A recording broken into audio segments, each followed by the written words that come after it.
ও বুড়িমা, একটা চা হবে?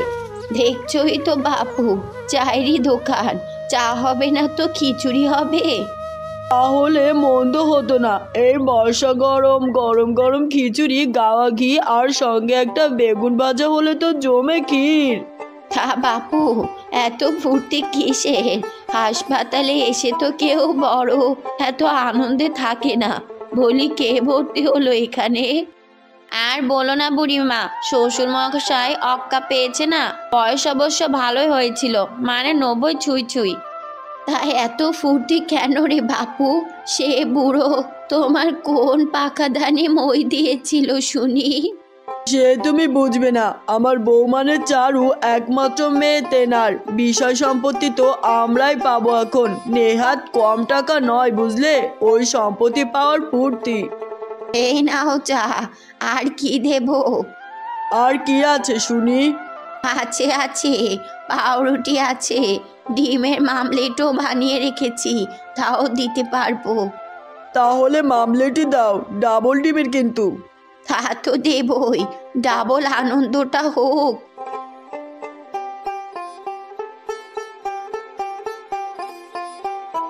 ও বুড়িমা, ডিমের টোচ আর চিনি ছাড়া চা তাড়াতাড়ি দেবে কিন্তু। এই দিচ্ছি। তুমি বাপু চট করে কাপলেটগুলো ধুয়ে দাও আমাকে, তারপর স্কুলে যাও দেখি। দাঁড়াও, আগে চাটা দিয়ে আসি। আরে বাপ, তুই নিয়ে যাস নে, সে ঠিক পাঠাবে। তুই নিয়ে গেলে আমাকে এসে আবার বকবে, বলে কি না বাচ্চাদের দিয়ে কাজ করানো নাকি অপরাধ। কেন অপরাধ? আমি আমার ঠাকুমার কাজ করব, তাতে কার কি? এই খবরদার, ওর নামে কিছু বলবি না। ও না থাকলে তোকে কি আর বাঁচানো যেত? তুই তো একমাত্র আমার সম্বল রে রাত। যা এবার স্কুলে যা।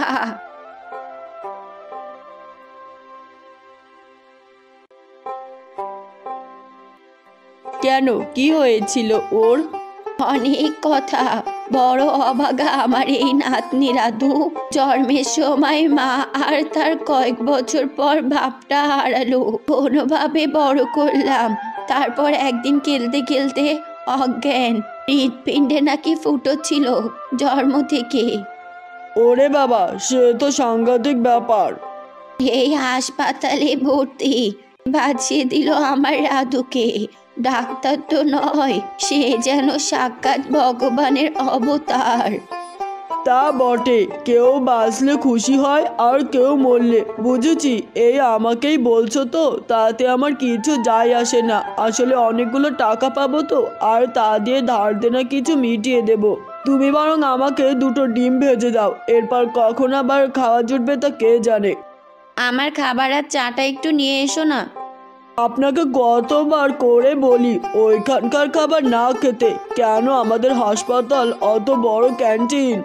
সে তুমি বুঝবে না নিতাইদা। ওই মাসিমার বানানো খাবারে যে মমতা আছে, তা তোমার ওই ক্যান্টিনের খাবারে থাকে না। কত যত্ন করে খাবার বানিয়ে দেয়। আপনার কথা খুব বলে। আর কি নামে ডাকে আপনাকে জানেন তো? হ্যাঁ জানি, ছুরি কাছি ডাক্তার। খুব মজা লাগে। কিন্তু আমার খুব দুঃখী বুড়িমা। তবে দেখলে বুঝতেই পারবেন না। ভাগ্যিস আপনি ওর নাতনিটাকে বাঁচিয়েছিলেন, না হলে কি যে হতো কে জানে। না না, আমি বাঁচানোর কে? যেটুকু ডাক্তারি শিক্ষা পেয়েছি তাই দিয়ে চেষ্টা করে যাই। বাকিটা তো রোগীর ওপর। যার জীবন যত দিন সে ততদিনই থাকবে। তবে ওই বুড়িমার কাছে আপনি সাক্ষাৎ ভগবান। ঠিক আছে, আজকের ডিউটি থেকে ফেরার সময় একবার দেখা করা যাবে। ঠিক আছে, আমি বলে দেব। খুব খুশি হবেন দেখলে। সেই নাতির নাম কি জানো? রাধে শ্যাম নাকি যেন। রাধু তো, সে তো সব সময় এই হাসপাতালে ঘোরাঘুরি করে। হ্যাঁ, আজকে আমার সাথেও দেখা হয়েছিল, স্কুলে যাবে বলে। পড়াশোনায় বেশ ভালো। তাছাড়া জুনিয়র ডাক্তারবাবুদের হোস্টেলে গিয়ে পড়াশোনা করে। দু একজন ডাক্তার তো ওকে পড়া দেখেও দেয়। যাক, ভালো কথা, ভালোই হলো। তুমি চাটা নিয়ে এসো তাড়াতাড়ি, ওটিতে ঢুকতে হবে। হ্যাঁ, এখনই নিয়ে আসছি। ও ঠাকুমা, শুনছো তো? এই সকাল থেকে কাজ করেছো, এখন একটু ঘরে গিয়ে বিশ্রাম করো। আমি দোকান দেখছি। না রে বাপ, সে আসবে তো বলেছে, নিজের হাতে তাকে একটু চা খাওয়াতে হবে না? তোমার সে সুরি কাছি ডাক্তার কখন আসবে তা ঠিক আছে?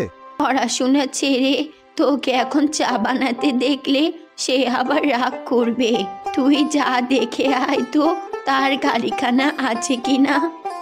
আচ্ছা যাচ্ছি, তুমি কিছু খেয়ে নাও ঠাকুমা, সকাল থেকে কিছুই খাওনি। সে ভগবান আসবে না আজ, একটু উপোস করব না? হ্যাঁ, উপোস করে অসুস্থ হয়ে পড়ো, তারপরে আবার তোমার সেই ভগবানকেই নাজেহাল করতে হবে। কি হবে এখন বলো তো চারু, আমি তো জলে পড়ে গেলাম। আমি তো কিছুই ভাবতে পারছি না, মাথা ঘুরছে আমার। আরে আরে, এইখানে বসো, একটু চা খাও, তারপর দেখছি। ও বুড়িমা, চাও দাও দেখি দুটো। আচ্ছা বাবু, দিচ্ছি, বসো তোমরা। একটু জলও খাও। হ্যাঁ চারু, একটু জল খাও। দুঃখ করো না বাপু, বাপ মা কি আর চিরকাল থাকে? সবাইকে এই মায়া ত্যাগ করে চলে যেতে হয় গো। আসলে বুড়িমা চায়ের দোকান থেকে চা খেয়েছিলাম, তখনই আমি বলেছিলাম বুড়িমাকে যে আমার শ্বশুর মশাই মানে তোমার বাবা মারা গেছেন। বাবা এরকম করতে পারলেন কি করে বলো তো? আমি তার একমাত্র মেয়ে, এভাবে জলে ফেলে দিয়ে চলে গেল, কি হবে বলো আমাদের এখন? সত্যি মা, মাথার ওপর থেকে বাপ মায়ের হাত চলে গেলে একেবারে শূন্য হয়ে যেতে হয়। সত্যি আমরা শূন্য হয়ে গেছি বুড়িমা। শ্বশুর মশাই যে চলে যাওয়ার আগে এই রকম 100 কীর্তি করে গেছেন তা কে জানে। বাবা একেবারে তন্য বলার প্রয়োজন মনে করলো না আমাদের, আমরা এতটা পর বাবার কাছে। চলো গো ওইখানে যাই, না হলে উকিল বাবু আমাদের আর ছাড়বে না। হ্যাঁ তাই চলো। যাক বাবা, কি হলো আবার এদের? তখন তবে ফুর্তিতেই ছিল, দাদুটা এখনো আসে না কেন কে জানে। এই যে ঠাকুমা, তোমার ছুরি কাছি ডাক্তার চলে এসেছে। জানো ডাক্তার বাবু, ঠাকুমা তোমার জন্য উপোস করে বসে আছে। সে কি বুড়িমা, তুমি এখনো খাওনি? শরীর খারাপ হয়ে যাবে তো এই বয়সে। সে ডাক্তার ভগবান আসবে, আর আমি এইটুকু কষ্ট করতে পারবো না। বুড়িমা, আপনি খামোখা ভগবান হতে যাব কেন? আমার যা আছে আমি তো সেটাই করছি। যা হওয়ার তোমার নাতির রাধুর জন্যই হয়েছে। রাধু আমাকে কত স্ট্রং, তাই না? বড় হতভাগা নাতি আমার গো। ছেলে বউটা মারা যাবার পর ওই আমার একমাত্র সম্বল। যেভাবেই হোক ওকে আমি ঠিক বড় করব, দেখবে। নিশ্চয়, আমি তো শুনেছি রাধু ডাক্তার হওয়ার খুব ইচ্ছে। হ্যাঁ, আমি তো তোমার মতো বড় ছুরি কাছি ডাক্তার হতে চাই। আমার নাতির কথা শুনেছো? গরিব মানুষদের আবার বড় বড় স্বপ্ন। স্বপ্নের আবার গরিব আর বড়লোক আছে নাকি? মন থেকে চাইলে দেখবে ঠিক সুযোগ এসে গেছে। আমি আসি গো বুড়িমা, এখন আবার রুগী দেখতে যেতে হবে। আর চাটা ভালোই হয়েছিল। আশীর্বাদ করো নাতিটা মানুষ হোক। যা রে রাধু, এবারে পড়তে চলে যা। তুমি খেয়ে নিও কিন্তু, অনেক সময় না খাওয়া তুমি। এখন কি করবে বলো তো? বাবার সব কাজ তো শেষ করলাম, এবারে সত্যি সত্যি তো আমরা শূন্য হয়ে গেলাম। শ্বশুর মশাই যে সব সম্পত্তি আমাদের নামে না করে সব দান করে দেবেন, তাই বা কে জানতো?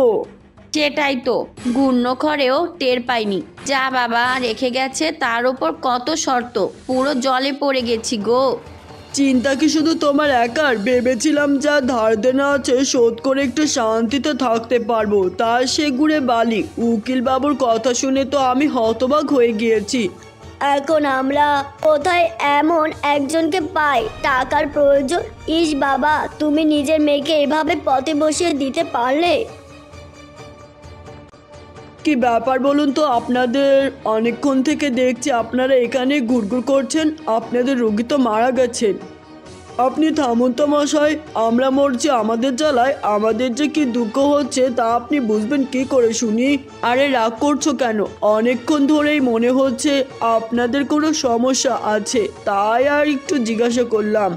আসলে দাদা, শ্বশুর মশাই মারা গেছেন, তার জন্য যতটা না শোক হচ্ছে, তিনি মরার পর আমাদের যা করে গেছেন তাতে আমাদের মাথায় হাত। মাথায় হাত কেন? শ্বশুর মশাইয়ের বয়স হয়েছিল, সে তো একদিন মারা যাবে। ভেবেছিলাম মারা যাওয়ার পর ওনার সব সম্পত্তি ভোগাধিকার আমরাই হব, একমাত্র মেয়ে আর জামাই বলে কথা। তার বদলে বাবা তার সম্পত্তির কিছুটা অনাথ আশ্রমে দান করে গেছেন। কিছু সম্পত্তি আমরা পাবো যদি ওনার সত্য মানে। উকিল বাবুকেও বলে দেখেছি। কি আবার সত্য? তাহলে আবার কি বলছি? সত্যটা হলো আমাদের দুজনকে এমন একজনকে খুঁজতে হবে যার সম্পূর্ণ দায়িত্ব আমাদের নিতে হবে, তবেই আমরা সেই সম্পত্তির অংশীদার হব। বুঝলাম, অনেক জটিল পরিস্থিতি আপনাদের সামনে, টাকা কিন্তু ধরতে পারছেন না। আচ্ছা চলুন ডাক্তারবাবুর সাথে কথা বলুন, খুব বিচক্ষণ ব্যক্তি, ঠিক 100 উপায় করবে। ওই তো ডাক্তারবাবু আসছেন। সবই তো শুনলাম, তবে বাইরের লোক হয়ে আপনাদের মধ্যে কথা না বলাটাই ঠিক হবে।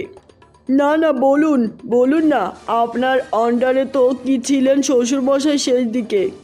হ্যাঁ, ওনার সাথে আমার এ ব্যাপারে কথা হয়েছিল। আপনাদের বাবা আপনাদের সঠিক শিক্ষা দিতে চেয়েছিলেন, অর্থের মূল্য, মানুষের জীবনের মূল্য বোঝাতে চেয়েছিলেন। মানে? উনি বেঁচে থাকতে টাকা হাতাতে পারছিলাম না, ভেবেছিলাম বাবা মারা গেলে টাকা পাবো, কিন্তু আপনারা এখন হয়তো চাইছেন বেঁচে থাকলে একবার ওনার এইসব কিছু ব্যাপার জিজ্ঞাসা করতে পারতেন।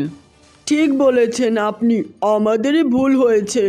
ঠিক আছে, আমার চেনা একজন মানুষ আছে যার মানুষের মতো হওয়ার জন্য সত্যিকারের টাকার প্রয়োজন। তার থেকেও বেশি ও তার একজন অভিভাবকের দরকার। আর কথা বলছেন আপনি? বুড়িমাকে চেনেন নিশ্চয়ই, সামনে যে ওই চায়ের দোকান। বুঝতে পেরেছি আমি, আপনি ওনার নাতি রাধুর দায়িত্ব নেওয়ার কথা বলছেন তো? আমরা রাজি ডাক্তারবাবু। তাহলে আর কি, চলুন বুড়িমার চায়ের দোকানে যাওয়া যাক। বুড়িমা, ও বুড়িমা, আজকে অনেক চা বানাতে হবে তোমাকে। ও বাবা, এই যে চাঁদের হাট বসেছে, রাধুরে বেশি করে চায়ের জলটা বসাতো। বুড়িমা, তোমার কাছে 100 আবদার করতে এসেছি। আবদার কিসের? আমরা আমাদের বাবার সাথে যে ভুল করেছি সেটাই শুধরাতে এসেছি, বাবার কথা রেখে। তোমরা কি বলছো বলো বাপু, কিছুই যে বুঝতে পারছি না। আমরা তোমার নাতি রাধুর সমস্ত দায়িত্ব নিতে চাই বুড়িমা, ওকে বড় করার দায়িত্ব আমাদের। আমার নিজের কোনো সন্তান নেই, রাধুই হবে আমাদের সন্তান, ওকে আমি মায়ের মতো স্নেহ করব। ও মা, কি ভাগ্য আমার! তাহলে আমার রাধু ছুরি কাছে ডাক্তারবাবুর মতো ডাক্তার হবে। আমার থেকেও বড় ডাক্তার হবে রাধু, কি তাই না?